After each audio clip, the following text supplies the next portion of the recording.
Sezel Pipen Full Gospel Assembly Zangkunga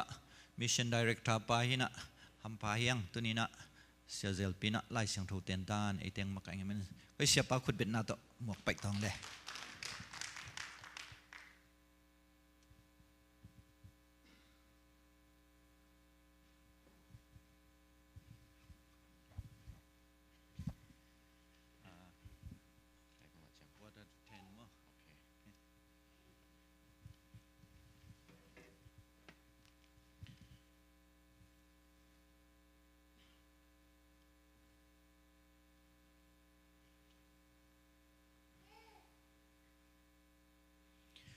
Tuzing sangina hunpang pia ibiak taupan mincana tang masatahen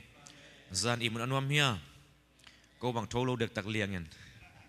pasien he be tholo di mang lawai liang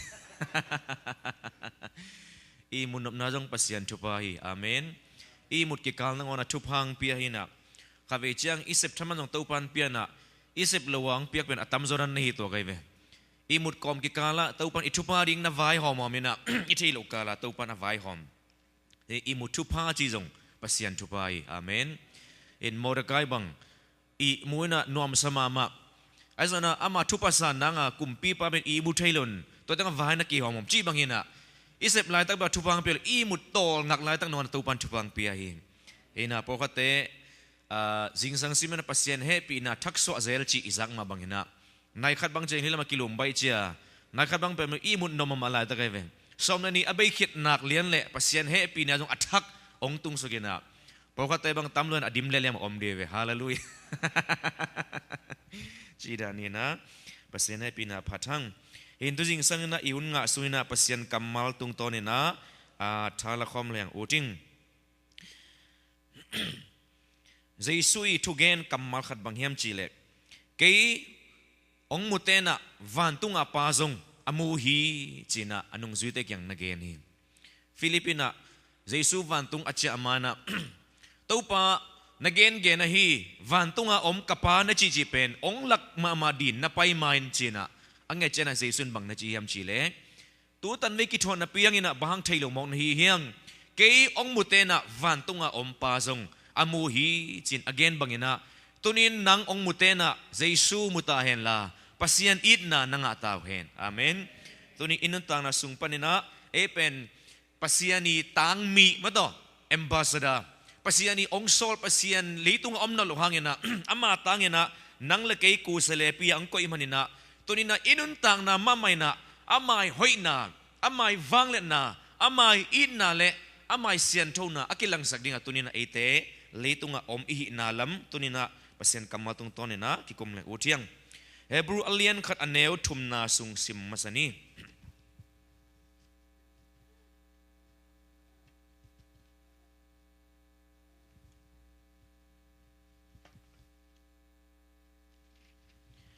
Hebrew alien khat aneu thumna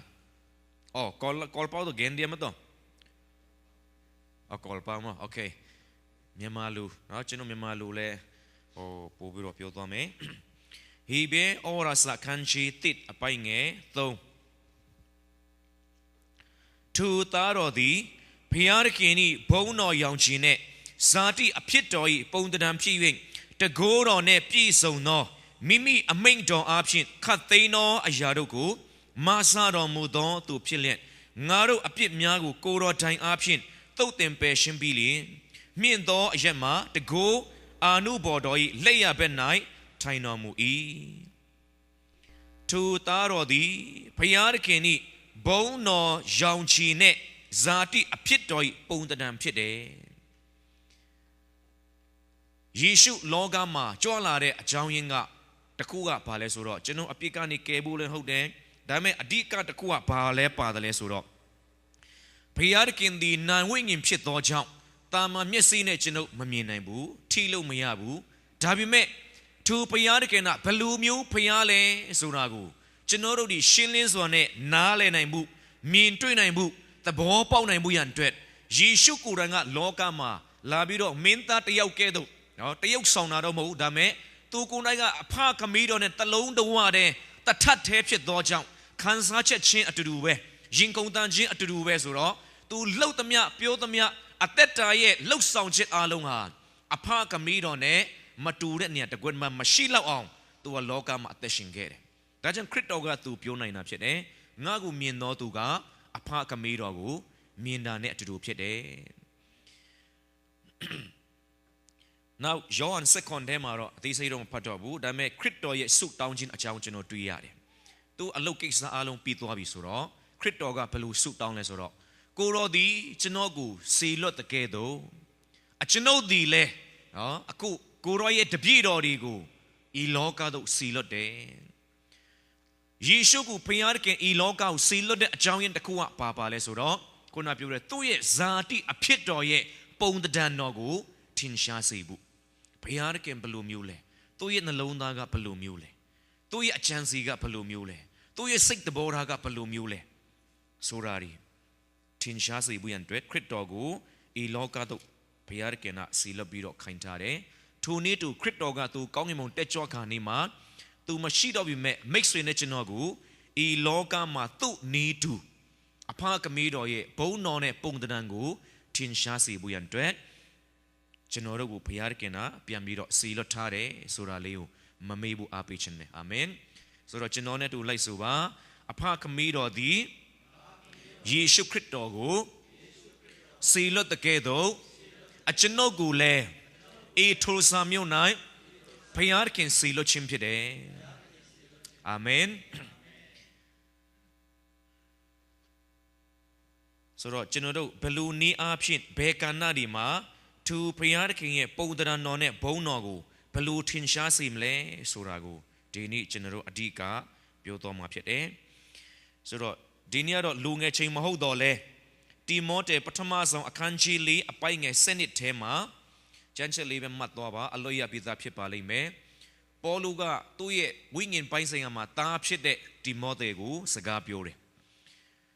သင်အသက်ရွယ်နှုတ်ပြသည်ကိုအဘယ်သူများမထီမဲ့မြင်မပြုတ်စေနဲ့ဘယ်ကဏ္ဍဒီမှာလဲဆိုတော့စကားပြောခြင်းဒီကျင့်ကြံပြုတ်မှုခြင်းဒီပြီးတော့သူတစ်ပါးကိုချစ်ခြင်းဝိညာဉ်တဘောရှိခြင်းစင်ကြယ်ခြင်းအရာတွေမှာယုံကြည်သောသူတို့အားပုံသက်သည်ကိုပြပါတနည်းအားဖြင့်ဒါလည်းခရစ်တော်ရဲ့တဒံတော်ကိုသင်အသက်တာကနေထင်ရှားစေပါသူများဖတ်တဲ့အခါမှာသင်ကိုကြည်လိုက်တာနဲ့သူများဖတ်လို့ရသောစာဖြစ်ပါဆိုပြီးတော့ရှင်ပေါလုကပြောသွားတယ်ဒါကြောင့်ဒီနေ့ကျွန်တော်အားလုံးဟာကောင်းကင်ဘုံတစ်ခုလုံးကိုကိုးစားပြုသောသူများဖြစ်တယ်ကျွန်တော်ရဲ့ backup ကတော့ကောင်းကင်ဘုံရဲ့ဘုံတစ်ခုအားလုံးဟာကျွန်တော်ရဲ့ backup ဖြစ်တယ်အာမင်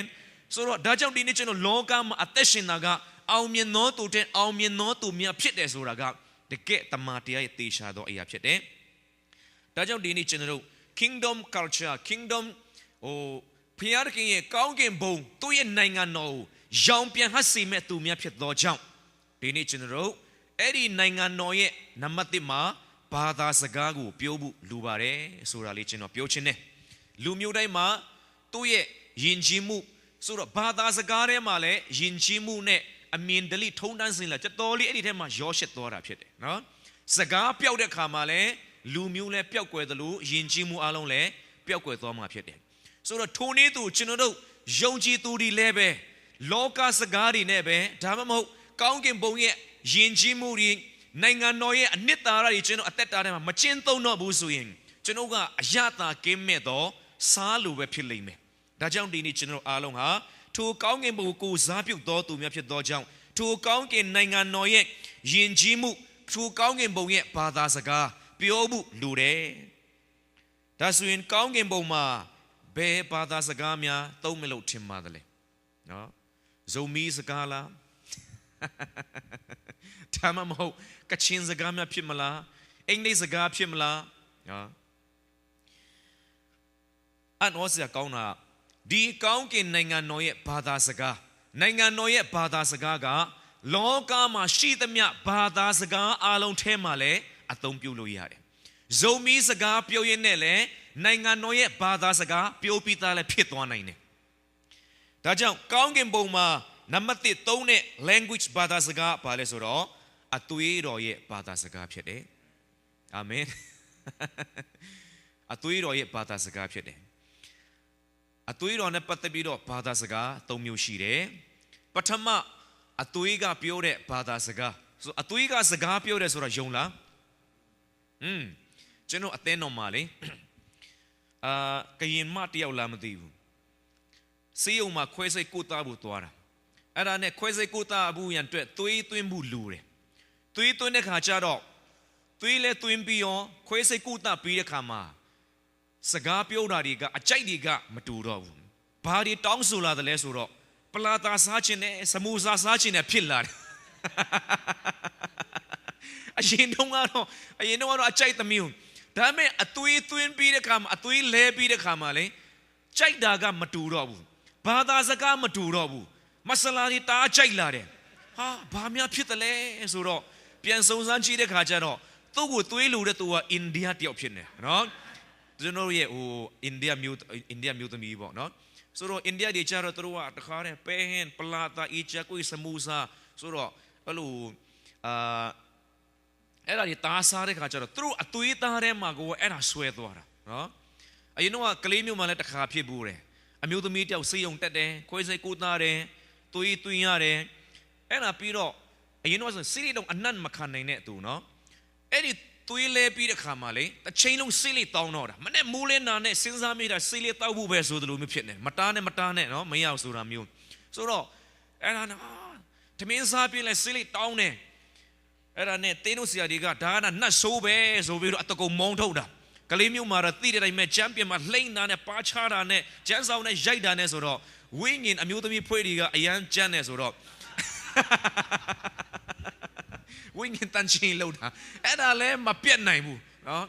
မပြတ်နိုင်ဘူးအဲ့ဒါနဲ့တေချာအကျိုးကြောင့်စုံစမ်းကြည့်တဲ့ခါကျတော့သူစေးရုံတက်တုံးကသွေးလူတဲ့တယောက်ကတကက်စီလီတမဆိုတော့အရန်စီလီတောက်တဲ့သူဖြစ်တော့သူ့အသွေးကတခြားလူအထဲမှာဝင်သွားတဲ့ခါမှာလည်းအသွေးကစကားပြောတယ်ဆီလိတ်ပေးပါစမိုစာပေးပါဖြစ်လာတယ်ဒါကြောင့်အသွေးကစကားပြောတယ်ပထမအသွေးကဘာလဲဆိုတော့ the blood of animal ပေါ့နော်တလိကဆန်အသွေးဟေဘဲအခန်းကြီး30အပိုင်ငယ်3နဲ့4လောက်မှာကျွန်တော်ဖတ်ကြည့်အောင်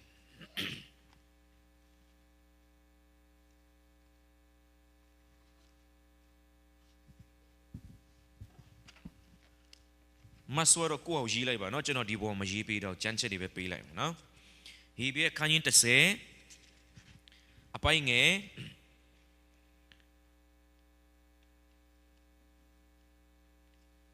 နှစ်နဲ့3ကိုဖတ်ရအောင်3နဲ့4ဟေဘဲ30 3နဲ့4ယခုမူကားရစ်ပူဇော်သည်တွင်အပြစ်များကိုနှစ်တိုင်းအောက်မေ့ခြင်းရှိ၏အကြောင်းမူကားနွားစိတ်၏အသွေးသည်အပြစ်ကိုမပယ်နိုင်ရာ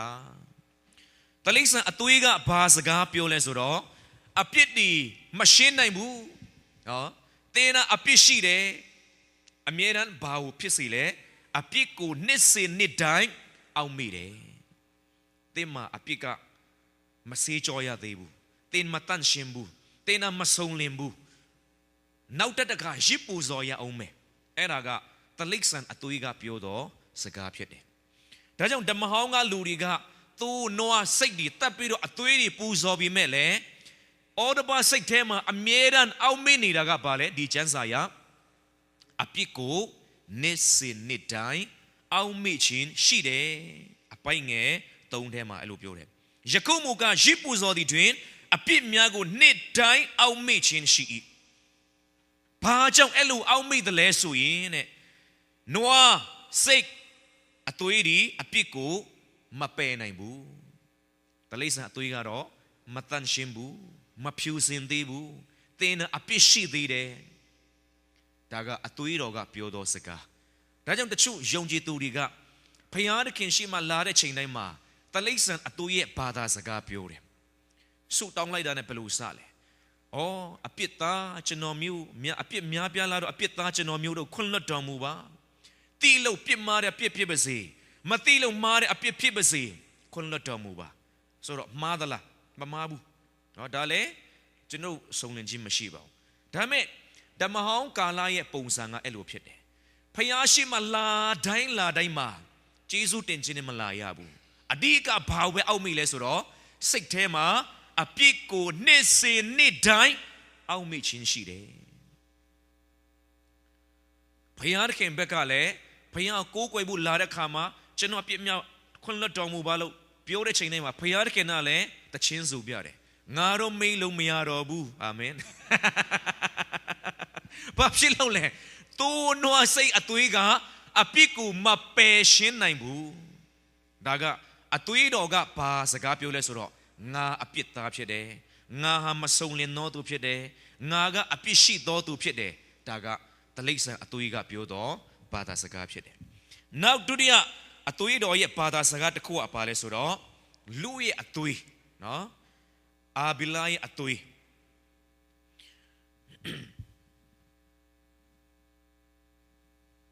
ฮีเบียคันยีเซนนิดอไปเงนัเซลีตะเชพยาม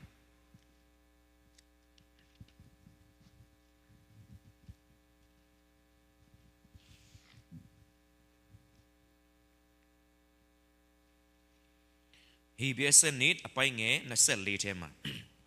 ปริงินตยาติดอีอามาคันตีหูดอเยซูทันนอดุลกาวอาบิลายอตุยเปียวสุดออยาเทตายุเมียโตอยากูเปียวสุดอพิอันสุชินีอตุยทันดุลกาวยาวจ้าอีดิมาเลอตุยกะสกาเปียวเรลุจันซาเปียวเรเนาะอาบิลายอตุยเปียวสุดออยาดัชนีอาบิลาอตุยกะบาสกาเปียวเดเลตัวมัตยาตพิอัตตะขันยาโตตูพิดเดกาอินากานีบิโรตรุเนียจิปูโซเดอาบิลากะอตุยเนจิปูโซเดอาบิลากะเอกายนาจารอมีอตีนันพิดเดอตีนันดีอาบิพยาชิมาจิปูโซเดดาฮาเลจนุยงจิตุเยอัตชินจินนมิวเลพอพยาชิมพิดเดสุดดีเจ้านี่เราจนุดีตินนันดีมาตีใส่ปูบิโรเปียวพิมเมเทนเนมีสุรากะรอบาวอดีกาปุงสองเลสุดลุยจูซามูกานีบิโรทวชิลาเดยาลัดเนาะมีอตีนันสุดพยาเดกันนะลุยจูซาจินจันปิวมูชิงานีบิโรตัวชิมาพิาวมันบุอภิพิโลชิยาบุยาจูซาเดอัตเตตาพยากะเล็กขันจิมาชีเบเนอตุยอาพินจิปูโซชิงเวพยาเดกันเล็กขันเนสุราเลดีอัตเตตาเดมาพยาชินพอพยาดาพิเดสุดกายนายจิปูโซชิงพยาเดกันเล็กมาขันเนขามาพยากะ second chance ปีตีเดเนี่ยตีชาเปลี่ยนบิโรกู้กวยลุยาราเบ้แต่ไม่หูลูกน้องตามีอะไรเนี่ยตัวยังหิวตะไลเดสุดเอ็ดีมัตยาโดตัวอตุยตุนได้มาลูกตีไปไหมอตุยกับแบบเลยสกาเปียวเลยพยาชิมาโอหินนี่เดดัชนีอาบิลาอตุยกับบาสกาเปียวมาเลย judgment ผิดเลยแต่ยาซีนปีบ่ากะเละซาชีปีบ่าจนว่ามัตยาอัตขันผิดต่อเจ้าอภิสินชิงกูอเมริกันตองสูเดสุดแต่เจ้าดีนี่เอ็ดีอตุยดอปาตาสกาปาเลสุดแต่ข้าดีฉันเรายงจิตุริกาเลเอ็ดีอาบิลาอตุยเปียวสูเดสกาอุฉันเราไล่เปียวเดอัตตาเรชิตัดเดพาปอเบปอมาเลสุดฉันเราเย่อาเนเชดีแต่ข้าดีฉันเราเย่มาส่งลินชินดีปอมาอเมริกันฉันว่าพยาเด็กเงาสมานีเมพยาเด็กฉันว่าปอมาอเมริกดอตาทวนนีเมแต่ยาซีนี่เมสุริอตุยโคเบอเมริกันปีนี่เดงาดิลูกาวจีมาขันซาดากะงาหูลูอายาลูกแค่ลูกเบสุดเอ็ดากะปาตาสกาเลสุดอาบิลาอตุยเปียวสุดปาตาสกาพิดเดสุวาสุตะชูริยะเซบุรบุสุท่าเดมีอามาเทเมสุดสุยินเนี่ยอายีปอลวดเซบุรบุชีไลมีเดกูรอขณะชิวโนเปลี่ยนซ้ำเนาะเซจตูเนี่ยเปลี่ยนปีเมแต่เมต้องยินเนี่ยเปลี่ยนมาสั้นในเนี่ยข้าจะรอสิ่งเดิมมาบาปผิดลาเลยสุดหรอ guilty บอกเนาะกูเอา condemn ผิดลาเลยงาอภิสิเดเอราเนี่ยอภิยันทวดตัวเดกามองโนกาเบงอปักตัวเดฮะพิจารณาเอา lesson วันปีนี้บีนะสุดหรอเอราเนี่ยเย่ดีเลยผ่านดุริยาเช็ดเลยยาวละฮะตุกข้าเบงาดิลูมันลูกแค่ลูกพิจารณาเอาโซนีบีสุดหรอเอ็ดี judgmental บอกเนาะกูอย่าเทมาแต่ชิโนงาพิจารณาแต่ยาสินจินขายาแม่ปุ๊กกูผิดเดงาอาเนลูพิจารณาเอาโซมานีเมสุเรอเมริกันสิเทมาขันซาเช็ดดีเนี่ยสกาเปียวเรียกกับอะไรอาบิลาตุยเปียวสุดสกาเช็ดเด now ตติยะชนเราเปียวเมปาตาสกากับอะไรสุด the blood of Jesus hallelujah ยิสุคริสต์อยอตุยดอกะเลสกาเปียวรับเช็ดเดตลิสอตุยกับบาเปียวเลมาตั้งเชมบูมาส่งเลนตีบูลูอตุยกับอาบิลาตุยบาเปียวเล တရားစီရင်ပြီးအပြစ်ရှင်တော့ခံရမှာပဲကောင်းတာလို့ရင်ကောင်းတာရမကောင်းတာမကောင်းတဲ့ချိုးခံရမှာပဲဆိုတဲ့အဲ့ဒီအရာစကားပြောတယ်ဒါပေမဲ့ယေရှုခရစ်တော်အသွေးတော်ကဘာစကားပြောတယ်လဲဆိုတော့တိယောတိခွန်ရဲ့ပြီးတဲ့အခါမှာဟေဘရဲအခန်းကြီး8အပိုင်းငယ်7ထဲမှာတိယောတိခွန်တော့ကျွန်တော်အားလုံးအလို့ရပြီးသားဖြစ်တယ်ကျွန်တော်နဲ့တို့လိုက်ဆိုပါသခင်ယေရှုခရစ်တော်အသွေးတော်သည်ငါတို့အပြစ်ရှိသမျှကိုစေကြောတော်မူ၏ဘယ်လောက်စေကြောပေးတာလဲရှိသမျှ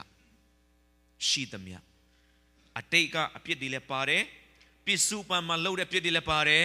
မသေးမချင်းလှုပ်မဲ့အပြစ်တွေအားလုံးလည်းပါတယ်တချို့ကတော့အခုအတိတ်နဲ့ပြစ်စုပန်တော့ထားလိုက်ပါတော့ဆရာကြီးမလှုပ်သေးတဲ့အပြစ်ကိုဘုရားရှင်ခွင့်လွှတ်တယ်ဆိုတာကတော့လူတွေပောက်ကရအပြစ်လှုပ်ခွင့်လိုင်စင်ချပေးတယ်လို့ဖြစ်မနေဘူးလားဒါဆိုရင်ကျွန်တော်တို့ခရစ်တော်လက်ဝါးကားတိုင်းမှာလုံခဲ့တဲ့နှစ်ပေါင်း2000တောင်ကအသေးခံနှုံးကဒီထဲမှာနှစ်ပေါင်း2000ရှိတဲ့အရွယ်တော့မတွေ့သေးပါဘူးနော်ဘယ်သူမှမမွေးသေးဘူးအဲ့ဒီတုန်းကယေရှုခရစ်တော်ဆေးကြောတဲ့ချိန်မှာအသွေးသွန်းတဲ့ချိန်မှာကျွန်တော်တို့အပြစ်တွေပဲမှာရှိလေအပြစ်လုပ်ဖို့နေတာကျွန်တော်မွေးတော့မမွေးသေးဘူးကျွန်တော်အဖူးဘိုးဘီဘီပဲတော့မမွေးသေးဘူးအဲ့ဒါဘာလဲဆိုတော့မလောက်သေးတဲ့အပြစ်ရှိသမျှအားလုံးပါယေရှုအသွေးတော်ကထာဝရကာလအတွက်ဆေးကြောပေးလိုက်တာဖြစ်တယ်ဟာလေလုယာအဲ့ဖက်ထဲမှာကျတော့ဘာဖြစ်လို့ဆိုအဲ့ဖက်အခန်းကြီး1အပိုင်းငယ်6ခွန်8ထဲမှာကျတော့ဆိုတော့သူ့ရဲ့ခွင့်လွှတ်ခြင်းကဘယ်လောက်လဲဆိုတော့ according to the riches of his grace သူ့ရဲ့ကျေးဇူးတော်ကြွယ်ဝသည်နဲ့အညီငါတို့ရဲ့အပြစ်ရှိသမျှဘာဖြစ်လဲစေကြောတယ်ကျွန်တော်တို့ကထင်တာကကိုတိတလောက်ပဲဘုရားရှင်ခွင့်လွှတ်တဲ့ထင်တယ်မဟုတ်ဘူးသူက alpha ဖြစ်တယ် omega ဖြစ်တယ်အရာခတ်သိကျွန်တော်တို့မမြင်နိုင်တဲ့အရာအလုံးပါယေရှုအသွေးတော်စေကြောခြင်းနဲ့မှာပါပြီးသားဖြစ်တယ်ဆိုတော့ according to ဆိုတာအဲ့ဒီစကားလုံးကျွန်တော်တားကြိုက်တယ်ဘုရားရှင်ထောက်ပံ့တဲ့အခါမှာလဲ according to ပေါ့နော်ဘုန်းတော်၌စံပယ်တော်မူသောစီစိန်ရှိသည့်အတိုင်းရှိသည့်အထဲကဆိုရင်တော့3000တဲကနေ900လောက်ထောက်ပံ့မှာရှိသည့်အတိုင်းဆိုရင်ဘာဖြစ်လဲ3000ရှိရင်3000စလုံးဘုရားထောက်ပံ့မှာအာမင်အပြစ်ခွင့်လွှတ်ခြင်းမှာလည်းအဲ့လိုပဲသူ့ရဲ့ကျေးဇူးတော်ကျွန်တော်ရည်တွက်လို့မရဘူးကျေးဇူးတော်ကြွယ်ဝသည်နဲ့အငီကြွယ်ဝသည်အတိုင်းငါတို့အပြစ်ရှိသမျှကိုစေကြောတယ်ယောမ9ထဲမှာပြောလဲအပြစ်မှားခြင်းသဘောနဲ့ကျေးဇူးတော်သဘောမတူဘူးတဲ့ပြစ်မှားခြင်းကတော့တစ်ချက်မှားတာနဲ့ဒဏ်ခံစေဒါပေမဲ့ကျေးဇူးတော်အရာမှာကတော့အပြစ်များလည်းပင်လွတ်စေအပြစ်များလည်းပင်လွတ်စေဒါကြောင့်တာဤထူဘုရားခင်ရဲ့ဂျေဇုတော်ဟာကြွေဝတယ်ဒါကြောင့်ဓမ္မဟောင်းထဲမှာအပြစ်တရားဟာနော်အပြစ်တရားဟာရစ်ကောင်းရဲ့အသွေးထက်ပိုပြီးတော့တကူကြီးတယ်ဘာဖြစ်လို့လဲဆိုတော့ရစ်ပူဇော်ပြီးမဲ့အသွေးသွန်းပြီးမဲ့ထူပစ်မာချင်းတဘောဟာမျိုးစင်ဆက်လိုက်တော့ကိုးဆက်သွားတယ်ရစ်ပူဇော်ပြီးတဲ့တယောက်ကညစ်ညူးသောသူထိတယ်ဆိုရင်တော့မှအဲ့ဒီညစ်ညူးခြင်းကသူ့စီမှာကိုးဆက်သွားတယ်ဘာဖြစ်လို့လဲဆိုတော့ရစ်ကောင်းရဲ့အသွေးကတကူမရှိလို့အာနိသင်မရှိလို့ဒါမဲ့သခင်ယေရှုခရစ်တော်ရဲ့ယေရှုအသွေးကတော့ငါတို့အပြစ်ရှိသမျှဘာဖြစ်လဲအကုန်အစင် Greek ထဲမှာလဲ all ပဲအာမင်ဒီတဲ့နဲ့နေတာမရှိဘူးရှိသမျှဒါအဆုံးစွန်မဲ့ရှိသမျှဆိုတဲ့စကားတဲ့လွန်ခဲ့ပြီးတော့မရှိနိုင်တော့ဘူးဒါကြောင့်သခင်ယေရှုအသွေးတော်ကဘာစကားပြောလဲအပြစ်မရှိတော့ဘူးတန်ရှင်းပြီးဖြောင်းမှတ်ပြီးဟေဘရဲအခန်းကြီး8အပိုင်းငယ်7ကိုကျွန်တော်ဖတ်ရအောင်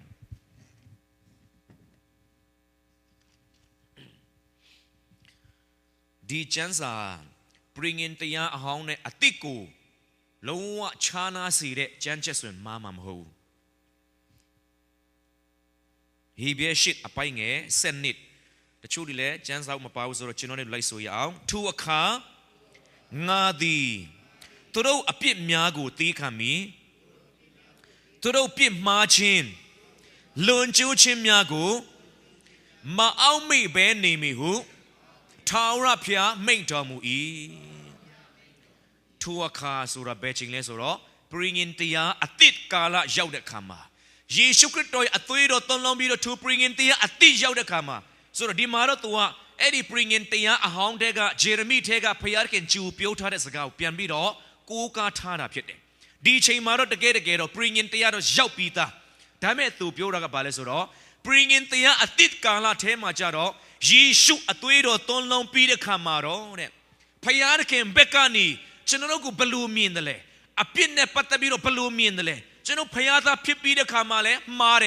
พยาตาพิปีเดขามาเลยมาส่งเลมุเอ็ดดี้เก็กซันเนปัตตบีพยาเคนบลูมีนเดเลยสุยินดีจันซาบาเปียวเลยงารีตรุยลุนจูชินอภิมียกูตีคำเมพิมาชิมียกูเลยบาเปียวเลยมาเอาไม่เพ่เนเมฮาเลลูยาฮาเลลูยาทูพยาชิงเลกเอาตีเลชิมวยาวเอเมนอากูน่ะปริงเงินเตียอาหองเทมารอสิกนัวอตุยโตนเชมารอพยานเก่งเลยมาไม่บูลูกาเลยมาไม่บูอภิกูเนสินนิดายเอาไม่ชินชีเดแต่เมื่อปริงเงินเตียอติเทมาพยากูไรงางาดีเอาไม่ชินมาชีรอบูตัวเยซูปาคอมพิวเตอร์เมมโมรีเทกันเนี่ยปาเมนดิลิลเราไลบีฮาเลลูยาอาเมนว้าวดีเตียเรากองเนี่ยเตียมาชีบูฮาเลลูยาพยานเก่งนะ forgive and forget ฉันรู้กันเนาะไม่ว่าคนเรานักอาชีพเนาะดีนะครับเรางาตีมาขนาดไหนบุญฉันรู้ว่าคนเราเป็นมันไม่บุญแต่รู้แต่บ่าวว่าไม่บุญเลยมาจูซักขมิ้นเบรอไม่มาหูแต่ไม่รู้กันเราพยานกันเราแบบนี้เลยพยานเก่งกันเราตัวเองมัดตันเดมากูมาชีดอบุญอากงเราไม่เปียวไลบีฮาเลลูยาแบบนี้เลยอัลลอฮ์ก็ไม่เช่นฮันซองนามหูบุยิสุอตุยรอจังพิเดฮาเลลูยาอภิเนกเกณฑ์เสนอทุยชุอตุยดอพยานเกณฑ์ชิมาต้นลองปีเดขามาแต่เจ้าไอ้นากะพยานเกณฑ์ยิสุคริสต์ดอกูไรตู้อตุยดอเนี่ยพยานเกณฑ์เก้าเกณฑ์มุงเปลี่ยนอัตันชินงฐานะดอชิมามิอตุยกูอยู่ตัวอะไรส่วนจะโนตุยอะไรพิเดตีชิมาท่านยองเดชิมารีเราก็ตุยเดฮากูรอสุบิดอยีเลเพบุตัวเดขามาเงามาทีเนี่ยองสุดคริสต์ดอมาทีใครมูพาพิโรเลยงาอมุมาปีดีบูเดဆိုတော့အဲ့ဒီဓမ္မဟောင်းကာလတော့ယေပရောဟိတ်တွေကအိမ်တော်ထဲမှာသူတို့ရဲ့ယေပူဇော်ခြင်းအမှုမပြီးမချင်းဘယ်သူကမှထိခွင့်မရှိဘူးဒါကြောင့်ဒီနေ့ယေရှုခရစ်တော်ကလည်းငါတို့ရဲ့အမှုဆောင်ရှင်းနေဒါမှမဟုတ်အမြင့်ဆုံးသောယေပရောဟိတ်ကြီးဖြစ်တယ်သူရဲ့ယေပူဇော်ခြင်းကမပြီးသေးဘူးနော်ဘာချမ်းသေးလဲဆိုတော့ဒီပြဲထဲမှာပဲဒီထဲမှာတော်ဆုံးတယ်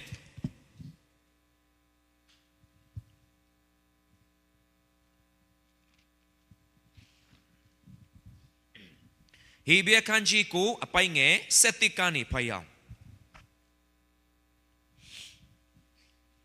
ယခုမှလူလက်ဖြင့်မလို့ဤလောကဓာတ်နှင့်မဆက်ဆိုင်တာ၍ကြီးမြတ်ဆုံးလင်သောတဲတော်၌နောက်မင်္ဂလာအကျိုးတို့၏ယေပရောဟိတ်မင်းဖြစ်သောခရစ်တော်သည်ငါတို့အဖို့ထာဝရရွေးနှုတ်ခြင်းကျေးဇူးခံရ၍စိတ်အသွေးနွားကလေးအသွေးနဲ့မဟုတ်မိမိအသွေးတော်နဲ့တန်ရှင်းရာဌာနထဲသို့တခါတည်းဝင်တော်မူ၏ဆိုတော့ကောင်းကင်ကိုယ်ထဲမှာဝင်နေဆိုပြီးတော့လေကျမ်းစာကပြောတယ်နော်အပိုင်ငယ်24ထဲမှာလေထို့သောနဲ့ညီမှန်သောတန်ရှင်းရာဌာနတို့၏ပုံဖြစ်သောလူတို့လက်ဖြင့်လှုပ်သောတန်ရှင်းရာဌာနထဲသို့ခရစ်တော်၏မဝင်ဘဲငါတို့အတွက်ကြောင့်ယခုဘုရားသခင်၏ရှိတော်၌ကိုပြခြင်းကကောင်းကင်ကိုယ်ထဲသို့ဝင်တော်မူပြီယေပရောဟိတ်ကအတန်ရှင်းဆုံးဌာနရှိမှာအသွေးတွေနွားစိတ်အသွေးတွေယူပြီးတော့အဲ့ဒီပလင်ရှိမှာဖြန်းတယ်လို့ပဲယေရှုခရစ်တော်ကိုယ်တိုင်မိမိအသွေးတော်အဖြစ်ကောင်းကင်ကိုယ်ထဲမှာတေခြင်းမှာထမြောက်ပြီးတဲ့အခါမှာအတန်ရှင်းဆုံးသောဘုရားရှိတော်မှာဝင်ပြီးတော့မိမိအသွေးအဖြစ်ရစ်ပူဇော်တဲ့ခါကျမှဘုရားကဘာပြောလဲအမျက်ဒေါသအလုံးချုပ်ငြိမ်သွားပြီ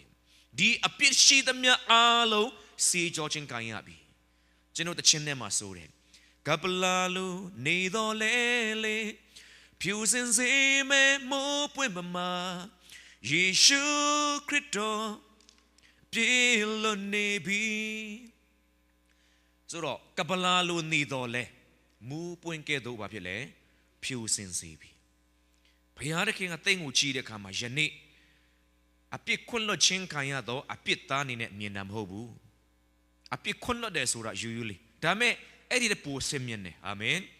အပြစ်တစ်စက်မှမပြုတ်လို့သေးတော့ဖ ဖြောင်းမတ်တော်သူနေနဲ့ဘုရားကမြင်တာဖြစ်တယ်ဒါကြောင့်ယေရှုအသွေးတော်ကဘာစကားပြောလဲတန်ရှင်းပြီးဖြောင်းမတ်ပြီးစုံလင်ပြီးဟာလေလုယာအသွေးတော်အပြင်ငါတို့ဒီအောင်မြင်ခြင်းတို့ရောက်တယ်လို့ဗျာဒိတ်ကျမ်းထဲမှာလည်းရေးထားတယ်ဒါကြောင့်ဒီနေ့ယုံကြည်သူတွေပြောမဲ့စကားကကောင်းကင်ဘုရားခင်ရှိမှလာတဲ့ချိန်တိုင်းမှာယေရှုအသွေးတော်အပြင်ဖြောင်းမတ်တော်ကိုရောသားဇယ်ပြီးလာပါပြီလို့ဆုတောင်းလိုက်တာနဲ့ယေရှုကဒါမှငါတငယ်ချင်းဘုရားခင်ဒါမှငါသားစစ်ကွာဟာလေလုယာအဲ့လိုဖြစ်ပွင့်တဲ့ငါယေရှုလောကမှာစီလတ်နာအနိစ္စကပြီးတော့အသက်ခံရတာကတင်တို့ဒီဖြောင်းမရတော့ရောက်ဖို့ကြောင်းဖြစ်တယ်ဒါကြောင့်ကိုကိုဖြောင်းမတော်တို့လို့ဘုရားရှင်မှာဝန်ခံတဲ့ခါမှာဒါမှငါသေခါနာချိုးနှက်တယ်ဟာလေလုယာဒါမဲ့ကျွန်တော်ကကိုရောကျွန်တော်တို့ကအပြစ်သားပါဟုတ်တယ်ခင်ဗျာယေရှုမရခင်တော့အပြစ်သားဒါမဲ့အခုတော့အပြစ်သားမဟုတ်တော့ဘူးဖယားသားဖြစ်သွားပြီအာမင်ကျွန်တော်တို့ကတလိဆန်အသွေးဘာသာစကားပြောဘူးမဟုတ်တော့ဘူးငါတော့တရားစင်ခြင်းခံရမှာပဲလို့ပြောဆိုမဲ့အာဘီလာရဲ့အသွေးထဲမှာစနို့ပြုံးမဟုတ်တော့ဘူးယေရှုအသွေးတော်ကကြီးညာတဲ့အတိုင်းကျွန်တော်ဟာယေရှုအသွေးရဲ့ဖြောင်းမတ်တန်ရှင်တော်သူဖြစ်တယ်ဖယားရှင်မှာမျက်နာရတော်သူဖြစ်တယ်အောင်မြင်တော်သူတဲ့အောင်မြင်တော်သူဖြစ်တယ်ဖယားရဲ့အမွေစားမွေကန်တာသမီဖြစ်ပြီဖယားကအဲ့ဒီပေါ်မှာကြီးနတ်တာဖြစ်တယ်ဟာလေလုယာဘာဖြစ်လို့လဲအဲ့ဒီအတွက်ပဲယေရှုအသေးခံတာအဲ့ဒီချင်းငါတို့ဒီရောက်မှုပဲယေရှုအသွေးအသက်ကိုစရီခဲ့တာဒါကြောင့်ကျွန်တော်ကနှိမ်ချတဲ့လူလူနဲ့လာတိုင်းမှာအပြစ်သားကျွန်တော်မျိုးဘုရားခင်ကောင်းကောက်ခြင်းမှာဖြစ်တယ်ဟိမဒီဟုတ်တယ်အရင်တော့ခင်ဗျာအပြစ်သားမဲ့ခုတော့မဟုတ်တော့ဘူးလေယေရှုအသေးခံပြီးခင်ဗျာဘယ်တော့မှအပြစ်သားမဟုတ်တော့ဘူးအပြစ်လုံးမြင်တော့မှအပြစ်လုံးမိတဲ့ဖြောင်းမတ်တော်သူဖြစ်တယ်အရင်တော့ကအပြစ်ဘဝမှာနေတော့ကလည်းကောင်းတာဘလောက်လှုပ်ကောင်းတာလှုပ်တော့အပြစ်သားအဲ့ဒီပိုင်းတော့ကျွန်တော်ယုံနိုင်တယ်ဒါပေမဲ့ဒီဘက်မှာရောက်တဲ့ခါမှာကျတော့ဆိုးတာလှုပ်တဲ့ဖယားသားဆိုတာကျတော့တိတ်လက်မခံချင်တော့အာမင်ဒီလိုပြောတဲ့ခါဆိုးတာလှုပ်ဖို့အားပေးတဲ့တင်တန်တော့မဟုတ်ပါဘူးဆရာပြောလို့အားမပြင်းလဲတခါတလေတော့လုံမမိမှာပဲဒါပေမဲ့ကျွန်တော်ကအဲ့ဒီချိန်မှာတမာတရားမသိဘူးဆိုရင်နော်စာတမန်အခွင့်ကောင်းရပြီမင်းမနေ့ဘာလုပ်ခဲ့တယ်သူများရေချိုးတာခိုးကြည့်တဲ့ကောင်ဆူတောင်းတာလည်းရမှာမဟုတ်ဘူးနော်ဒါကြောင့်ကျွန်တော်ကဘုရားခင်ရှိမှာပြောဆိုရမယ့်ဘာသာစကားကြီးအသွေးတော်ရဲ့ဘာသာစကားဖြစ်တယ်စာတမန်တော့တေမဆုံလင်ဘူးမင်းကတခါတည်းကြိမ်ချင်းခံရမယ့်သူဆိုတော့ဒါနဲ့ပတ်သက်ပြီးတော့ဒီမနေ့မှာလည်းဒီမျိုးဆက်ချိန်စာနဲ့ပတ်သက်တဲ့စကားလေးတစ်ခုလည်းကျွန်တော်ပြောချင်တယ်ဆိုတော့ဒီထွတ်မြောက်ကျမ်းထဲမှာကျတော့ဘာပြောလဲဆိုတော့အပြစ်ကိုဖြေလွတ်တော်လဲတဲ့အချင်းနဲ့တက်တဲ့ဖြေလွတ်တော်မမူထတော့ဖယားသခင်လို့ကျမ်းစာပြောတယ်ဒါကြောင့်အဘရဲ့အပြစ်ကိုသားစင်မီးဆက်လေးဆက်တိုင်အောင်ငါသည်စတ်ပေးမယ်အဲ့ဒါကမျိုးဆက်ချိန်စာလို့ခေါ်တယ်ဆိုတော့ဒါမဲ့ဒီခေတ်တချို့ယုံကြည်သူတွေကအဲ့ဒါကိုအဲ့ဒီကျမ်းချက်ကိုအခြေခံပြီးတော့ဟောနေတော့ခံယူနေတော့ဘာဖြစ်လို့ချိန်ချင်းနဲ့ကိုးဆက်သွားရတယ်လဲဆိုတော့အခုနကျွန်တော်ဖတ်သွားတဲ့ကျမ်းစာရနွားစိတ်ဒီတိုးရီအသွေးကအပြစ်ကိုမပယ်ရှင်းနိုင်ဘူးအပြစ်ကတော့ယာယခဏခွင့်လွှတ်ခြင်းခံရတော့လေအဘရဲ့အပြစ်ဒီတားစင်မီးဆက်လေးဆက်တိုင်အောင်ပါဖြစ်လေစင်တက်သွားတယ်ဆိုတော့ဒါကြောင့်ကျမ်းစာဂျေရမိထဲမှာတစ်ချက်ဖတ်ရအောင်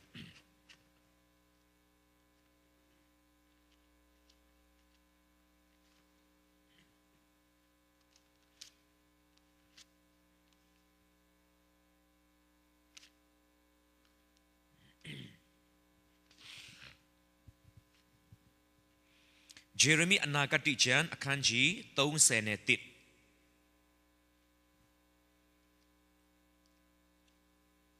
အပိုင်းငယ်29 30ဖတ်ရအောင်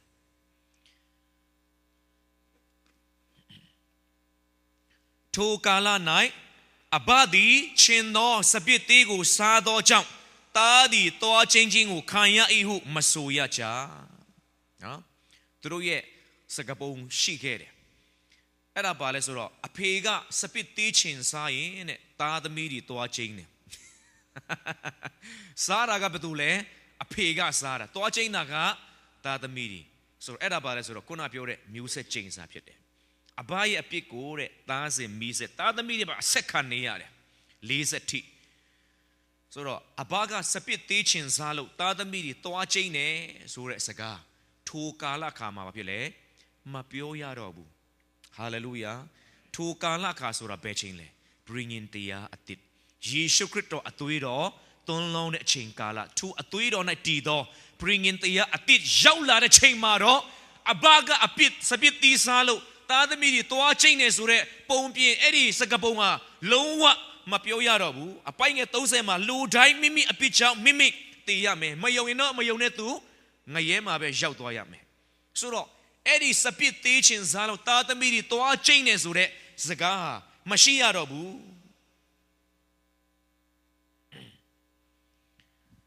ဒါကြောင့်ဒီနေ့ကျွန်တော်တို့တချို့တွေကမိသားစုထဲမှာဟာငါတို့ဒီလိုဒုက္ခရောက်တာကဘူးဘွားတွေချိန်ချင်းကြောက်များလားမသိဘူးတစ်ချိန်တော့သေပြီးသားဘူးဘွားကိုအပြစ်တော်မရှာနိုင်တာဘူးဘွားတွေအပြစ်ရှောက်ရှောက်မရှာနိုင်တော့အာမင်သူတို့လည်းသေပြီးသားအေးစီအနာယူပါရစေငရဲမှာကောင်းငင်မှာပြေးပေါ့နော်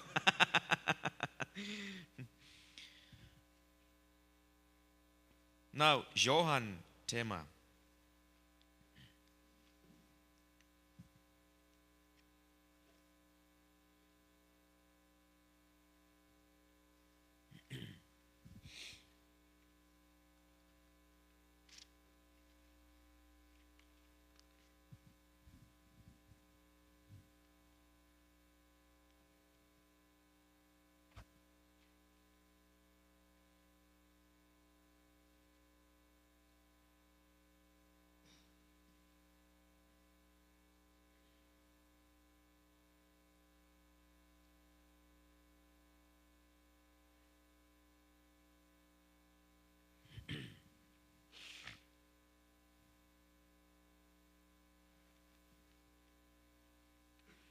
Hầu bí apay nghe John akany sekko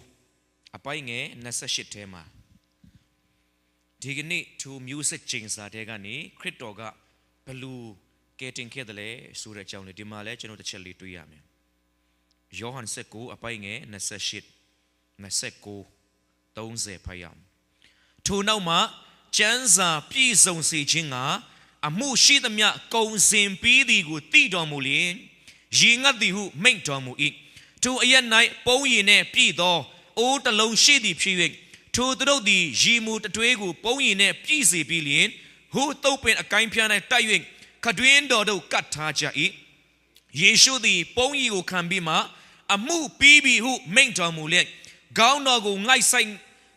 ညွတ်၍အသက်တော်ကိုစွန့်တော်မူ၏ယေရှုကအကုန်လုံးအမှုရာပြီးစီးတော့မယ်ဆိုတာသိတယ်ဒါပေမဲ့ဒီနေရာမှာကျွန်တော်တို့ဒီ music change စာတင်နေတဲ့အဘရဲ့အပြစ်အဘကစပစ်ချင်းစားလို့သားသမီးတွေသွားမချင်းညဘူးဆိုတဲ့ဖခင်ရဲ့အမိန့်တော်သူအသေးမခံခင်နှစ်ပေါင်း900 600 900တုန်းကရီးခဲ့ပြီးသားဂတိတော်ပြည့်စုံစေခြင်းကအာမင်ဆိုတော့ယေရှုခရစ်တော်ကသူ့အလုပ်ကပါလေဒီဖခင်ကြိုတင်ပြောထားတဲ့ prophet ပြုတ်ချက်ဒီအကုန်လုံးသူ့ထဲမှာပြည့်စုံစေမှုအကြောင်းပြီးငယ်တရားအလုံးရဲ့တောင်းဆိုချက်အလုံးသူ့အပေါ်မှာပြည့်စုံစေမှုဆိုတာခရစ်တော်ကပြောခဲ့တယ်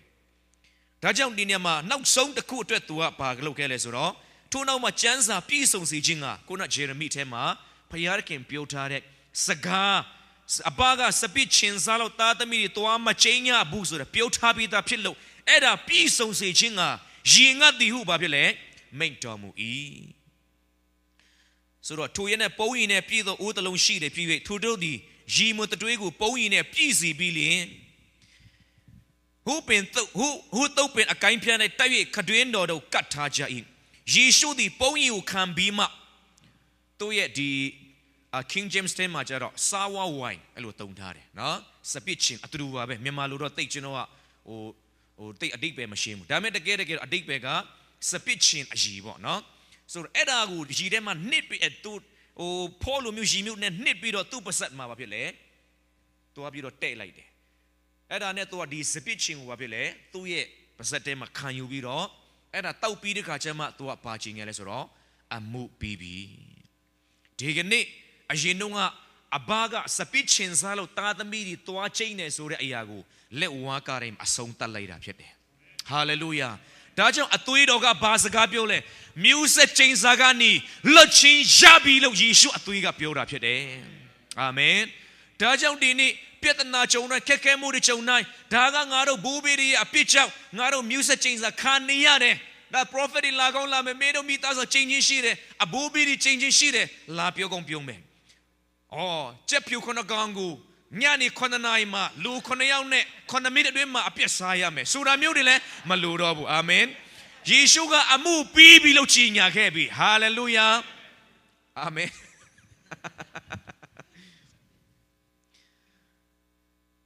ဒါကြောင့်ခရစ်တော်ယေရှုအသွေးတော်ရဲ့တကူယေရှုအသွေးရဲ့တန်ဖိုးကျွန်တော်နားလဲတဲ့အခါမှာဘုရားသခင်ရှိမှာတခါတည်းကြောက်တဲ့နဲ့သွားဖို့အကြောင်းမရှိတော့ဘူးဝမ်းမြောက်ခြင်းနဲ့ယေရှုတင်ခြင်းအပြည့်နဲ့ယုံကြည်ကိုးစားခြင်းအပြည့်နဲ့နေ့တိုင်းကျွန်တော်အသွေးတော်ရဲ့ဘာသာစကားပြောမဲ့သူများဖြစ်တယ်အာမင်ဆိုတော့ကျွန်တော်နဲ့သူလိုက်ဆိုကြည့်အောင်ကျွန်ုပ်ဒီယေရှုခရစ်တော်အသွေးတော်အားဖြင့်တန်ရှင်တော်သူဖြစ်တယ်ဖြောင့်မတ်တော်သူဖြစ်တယ်အသွေးတော်အားဖြင့်အောင်မြင်တော်သူဖြစ်တယ်ဖခင်ရဲ့မျက်နှာသာရတော်သူဖြစ်တယ်မျိုးဆက်ချင်းစာမှာလွတ်ချင်းရတော်သူဖြစ်တယ်ကောင်းကြီးခံရတော်သူဖြစ်တယ်လက်ခုပ်တီးလက်ဖျောက်ချီးမွမ်းရအောင်ဟာလေလုယာဒါကြောင့်မနဲ့မူလင်းနာနဲ့အိမ်မက်မကောင်းဘူးမွေကြီးကလိုက်တယ်ဒီနေ့ဘာဆိုးချိုးတွေကြုံမလဲမပြောနဲ့အာမင်မနဲ့မူလင်းကလေးကအေနေ့ရဲ့ဒီထောင်ရပြစီရင်တော့နေ့ရက်ဖြစ်တယ်ဝမ်းမြောက်မဲ့နေ့ကောင်းကြီးခံစားမဲ့နေ့အကျွေးကြည်တဲ့နေ့ဟာလေလုယာဒါကကျွန်ုပ်တခါတဲ့နေ့တစ်ကိုအောင်မြင်ခြင်းအတွေးကောနဲ့တခါတဲ့ရင်ဆိုင်မှုဘုရားလိုတော်ဖြစ်တယ်အတွေးတော်ရဲ့ဘာသာစကားနေ့တိုင်းပြောရအောင်အာမင်နောက်ဒုတိယဘာသာစကားတစ်ခုကနော်ပထမဘာသာစကားပါလေအတွေးတော်ရဲ့ဘာသာစကားအတွေးထဲမှာလည်းဘာသာစကား၃မျိုးရှိတယ်နံပါတ်1ကတလေးဆန်အတွေးကပြောသောစကားသူကတော့မတန်ရှင်းမှုညှိညိုးတယ်မစုံလင်ဘူးဒုတိယကအာဘီလာအသွေးအပြစ်ရှင်တော့အပြစ်တိုင်းခံရမှာပဲတရားစင်ခြင်းခံရမှာပဲဒီကနေ့တရားစင်ခြင်းကလေအနောစရာကောင်းတယ်ကျွန်တော်တို့ကအမြဲတမ်းတရားစင်ခြင်းခံဖို့နှလုံးသားနဲ့အမြဲတမ်းပြင်ဆင်ထားတယ်နော်တခါလေအားနဲ့ချက်ဒီတခါလေမစုံလင်ခြင်းဒီဆိုတော့အဲ့လိုကြုံတဲ့ခါမှာတခါလေဖျားတဲ့ငေါ့ဘလို့ဒဏ်ခတ်မလဲတစ်တာနဲ့မြရိုက်တော့မလားပေါ့နော်ဆိုတော့အမြဲတမ်းကျွန်တော်တရားစင်ခြင်းခံမဲ့အတွေးခေါ်တွေပဲပြည့်နေတယ်အဲ့ဒီပေါ်မှာစာတန်ကအခွင့်အရေးတော်တာတကယ်တော့တရားစင်ခြင်းအလုံးဟာယေရှုအပေါ်မှာဘုရားခင်အကုန်လုံးသွန်လောင်းပေးတာဖြစ်တယ်ဒါကြောင့်ခရစ်တော်ကလက်ဝါးကားရိုက်မတက်ခင်မှာဂေသရှင်မဥယျာဉ်ထဲမှာဆုတောင်းတယ်ဘုရားခင်တခြားနည်းလမ်းမရှိတော့ဘူးလားဖြစ်နိုင်တဲ့ဤခွက်ဖလားနဲ့ကျွန်တော်ဘာဖြစ်လဲလွဲသွားစေပါဘုရားရဲ့ကျမ်းထဲမှာကြီးတဲ့ခါမှာထိုခွက်ဖလားသွန်လောင်းတဲ့ခါမှာဘလို့ဖြစ်တယ်တခါငလျင်လှုပ်တယ်မီးဒီတိတ်ရောက်တယ်အဲ့ဒါအမျက်တော်ခွက်ဖလောက်ပြောတာဖြစ်တယ်ဘာဖြစ်လို့လဲဘုရားသခင်ဒီအပြစ်သားချစ်ပြီးမယ်အပြစ်ကိုမုန်းတီးသောဘုရားဖြစ်တယ်ဘာဖြစ်လို့အပြစ်ကိုအဲ့လောက်မုန်းတယ်လဲဆိုတော့မိတ်ဆွေနဲ့ကျွန်တော်ချစ်လွန်လို့ဖြစ်တယ်သူအပြစ်ကဘုရားသခင်နဲ့လူကိုကွဲကွာစေတယ်အဆက်တော်ပြတ်တောက်စေတယ်ဘုရားရဲ့ဘုန်းတော်ပျောက်စေတယ်ဘုရားသခင်ရဲ့ပေးသမျှအခွင့်အာဏာအလုံးဆုံးရှုံးခံလိုက်ရတယ်ဒါကြောင့်ဘုရားသခင်အပြစ်ကိုဘာဖြစ်လို့အဲ့လောက်မုန်းတယ်လဲဆိုတော့သင်နဲ့ကျွန်တော်ကိုချစ်လွန်လို့ပဲဖြစ်တယ်အာမင်ဒါကြောင့်ဘုရားသခင်ကအပြစ်ကိုဘလောက်မုန်းတယ်လဲဆိုတာယေရှုခရစ်တော်အသိဆုံးဖြစ်တယ်ဒါကြောင့်သူကလက်ဝါးကားတိုင်းမှာတက်တဲ့ချိန်မှာတော့ဘုရားသခင်ရဲ့အမုန်းဆုံးသောပုဂ္ဂိုလ်ဒီလောက်သူတားမုန်းတဲ့အပြစ်တရားပေါ်မှာရဲဆက်တရားစီရင်တော့မယ်ဆိုတာယေရှုသိသောကြောင့်ဘုရားသခင်သူအမျက်ဒေါသခွက်ဖလားနဲ့သူလွှတ်ခြင်းတယ်ကိုတော့တခြားနည်းလမ်းမရှိဘူးလားသူသိတယ်တခြားနည်းလမ်းမရှိဘူးမိမိအသွေးတော်မှတပါအပြစ်နဲ့ကင်းသောသူဆိုလို့သူပဲရှိတယ်တန်ရှင်သောရစ်ကောင်ဟာသူပဲဖြစ်တယ်ဆိုတာသိတယ်ဒါမဲ့နာကျင်ပေမဲ့လည်းကိုတော့အလိုတော်တိုင်းဖြစ်ပါစေအဆုံးထိနာခံခြင်းနဲ့ရွေးချယ်ခဲ့တယ်ဒါကြောင့်ထိုကာရတောင်ကုန်းပေါ်မှာဘုရားသခင်ဒီမိတ်ဆွေနဲ့ကျွန်တော်အပြစ်ပေါ်မှာအမျက်ဒေါသအလုံးအတွက်တရားစင်ခြင်းအလုံးထာဝရကာလအတွက်တရားစင်ခြင်းအလုံးကိုယေရှုအပေါ်မှာဘုရားသခင်အမျက်တော်သွန်လောင်းခဲ့တယ်အာမင်အဲ့ဒီအမျက်တော်ထဲမှာအပြင်းထန်ဆုံးအမျက်တော်ကပါလေဘုရားသခင်ရဲ့စွန့်ပစ်ခြင်းဖြစ်တယ် ตะเกียส่วนไม่ส่วนในจนอกะโอ้ทาระสมปิชิงกายแม่ปกูริเพียเดแต่จังคริสต์เอาแต่นาจินเสียกะตามูในยักษ์ดาเลนามาเบโอ้ชีบัวมาตามูในยักษ์ดาเลนามาเบแต่ไม่อนาจินสงอยากะบาเลจนเอาพยาบาบิโรจนเอาสมปิยาดเลเอรากะตูเด็ดอนาจินสงโนอยากเพียเดขมีโรตาโรตันชินโนวิ่งโนตรงบามาเบดโดขามาคุยกว่าแต่เซ็กกันนองเวเดสวามาชิวแต่บอกมาดูบูสุราตะคามชิบูแต่แม่ดีชิมาโรตัวเยชิสงโนอภาขมีโรยอมงสงโนปกูแต่ยาสินจินอาลงตูขันเนคามานั่นโลชีคุยบิโรจนุพยาจนุบาบิโลสุนปียาตะเลเจนเนชิงดีมาโรขมีโรเปียวเรนโนแต่แม่จนุพยาโลเปียวเราก็ดีเล็กวาการในปอมาบาบิโลเลยเอดิชิมาโรตูฮาจนอนเนี่ยไม่สวยด้วยกูซาอภิตาแต่ยาวเกดพยาชิมาแต่ยาสินจินขันดอจังเพียเดแต่ยาสินจินอาลงยิชุปอมาแต่ยาวปีอาเมนเอ็ดอาจังตัวฮาจนเองปอมาแต่เดมูจูรวยลูเบมูจูดิเปียเดคามเอ็ดเซกวนเดียโอ้มูจูรวยกันนี่บิโรมีจีเดมาเวนตัวตะลูไม่สวยเนี่ยจนปอมาแต่ยาวเมอเมียดอตาอาลงและวาการในปอมายิชุขันดอจังอเมียดอตาอาลงตัวปอมาแต่ยาวบิโรอากงลงชงเงินตัวเดียแต่จังสารันต้องเซมาบาบิโอเล่อเมียดอตาดีอเมียดอดีขณะถอยจีสุรมูกาแต่เตลงตีเดฮาเลลูยาจนเราก็อายันพยายะจีสุรขันซารากะโอ้ตัวอเมียดอกาลาเทมาจนมาชีดอบุพยายะเกี่ยเมียนตายาเดกาลาเทมาจนอัตชิงกุยาเดแต่จังแต่ชุดดีกะเอ็ดดี้ตยาสินจินขันบุอเมียดันเปลี่ยนสินนี่ดงพาพี่ลูกจิโนมาขันเอ็ดดี้แทนล้มยาวตะเลสุรโลกามาเรามาสุบาสุเสียหงะลูตันมูเนโอ้อลูกเจเนทองนั้นอันนิดน่ะเสทองเนมาตัวปีสักแค่บียันนี่มาทองอันนี้ลดลาบีเนาะสุดทองอันนี้ลดลาเลยตยาสินจิอภูขาตัวคำบีแต่ข้าตยาสินปีตาอมูกูตยาตัวเจนนาวตะกาทัศสินจะเจ้าไม่ชีดอบุยิสุเลวาการในมาขันตัวละกะท้าวระอัดเวลงเล่าต่อแต่ยาสินจิมเพียดเดไม่สุนัขจนอการอพยาเด็กเงี้ยเมียนตายาต่อตัวเมียเพียดเดฮาเลลูยาแต่ยังดีนี่จนดมห้องกาลาลูฮูลูลงในมาดิลูจูซาในมาเมียนตายามาโฮบูอาคูจิงกเดกะพยาตาพิบีกเดกะยาปีตาสุราจงจียามบาพิโลเลยิสุอัตุยรอจังเพียดเดฮาเลลูยาตาตมีนี่มวยลาเนคามาพามากุงินในมาหูตะการเนี่ยอโลชุดตลามีเองได้มาหูแต่เรียนสารีเพียเลยอายุจีเรสารีเพียเลยเองได้มาชุดเช็คการของตัวลงนี่แต่ไม่จีอะไรกูมีบารีจีนั่นนี่เด้ตัวบาบิโลลงช่วยนี่บาบิโลเมตตาปีเดเลยตัวตะกูลงปีลงละมาหูตาตมีพิษดิตัวเจ้ากูอตุยตาเด็กันเนี่ยเป้าพอลาเร่ตาตมีอาชิมพิษตัวเจ้าโอ้สูรีพิษีก้าวนี่พิษีตัวเมียตะการก้าวเข้าชินเสียก้าวเนี่ยแต่ไม่มีบาดก็เฮ้งาตาดีตะเรียนสารพิษตันนี่บีเซตันนี่วิจิสานอเมเลเซตันดารามาเพียเลยมีบารีอะไอ้ยังตรุบาลูชิสยากองนี่เดดีนี่จนว่าจันทร์ตะกงพันในมาพยากเฮงาชิตาอัตะกงปีเด็กขาจะเฮงาชิตมโหบุปีดีพิสีมาปีดีพิสีเตนะเมียนตาจาปีตาเพียเดเอ็ดดี้ตมาตียาตีเด็กขามารอปีกันจิมาวันเมียวชินีปาลาเดอาเมนวัจิตันจียาปีดามโหดอบุจีสูตินชินีอัตเชนเนอัตตาเพียลาเดแต่ชูรีกับยูเรแต่สุยดีจีสูรอกาลามางารุบาโลลุพยาชินคนลดดาลาเนาะพยาเดกันนะอภิมายูบูสุรออภิกูมีพยาเกนลิ้นลิวชูดามียลาดิสคาวน์เนี่ยปีดามียลาแต่ชูดงารุดามห้องกาลามอัตเตมชินจีสูรอเนาะดามห้องกาลงารุตีดาชาลาบีสุรดีนี่จีสูรอกาลามโลพยาเดกันนะอภิกูตะเมนเตเตโชปีดามโฮบูอาเมนดีเคมาบาบิโลชิโนจีสูรอขายาตะเลสุรอเลวาการายมายิชูกามาชูมละอัตเตนเนจิมิโรอัตุยโรเนปีศาปีดาพิดโดจังทูจีสูรอเตเตจังชิโนกาอภิลโลชินพยาเกนคนโลชินขันซานียาดา freedom is never free amen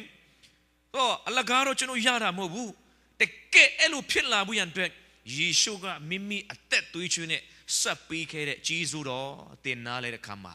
ว้าวเป้าก็ยันนีบุนีตาตานี่ได้มาพยานกินว่าสิมาในเจ้ายันจินเนี่ยอัตเชนตัวละในมาเพียดเอเอเมนแต่จังดีนี่เจโนเปียวเมปาตาสกาดีอัตุยรอยิสุคริสต์เยอ အသွေးတော်ရဲ့ဘာသာစကားဖြစ်တယ်ကိုရောတန်ရှင်းစီလို့ဂျေဆုတင်တယ်ဖြောင်းမချင်းကိုပေးလို့ဂျေဆုတင်ပါတယ်ကိုရောရှင်မမျက်နှာသာရစီလို့ဂျေဆုတင်တယ်အပြစ်တင်ခြင်းနဲ့ကင်းလို့စီလို့ဂျေဆုတင်တယ်အပြစ်စင်ခြင်းမှလွတ်မြောက်တော်သူဖြစ်လို့ဂျေဆုတင်တယ်အသွေးတော်အပြစ်အောင်မြင်တော်သူဖြစ်တော်ကြောင့်ဂျေဆုတင်တယ်အဲ့ဒီစကားတွေကျွန်တော်သုံးတဲ့အခါမှာကျွန်တော်ဟာနိုင်ငံတော်ရဲ့ဘာသာစကားပြောနေတာဖြစ်တယ်ကောင်းကင်ဘုံရဲ့အနှစ်သာရသူတစ်ပါးစီမှာထင်တဲ့စိတ်မှာဖြစ်တယ်အာမင်ဆိုတော့အချိန်စီပြီလား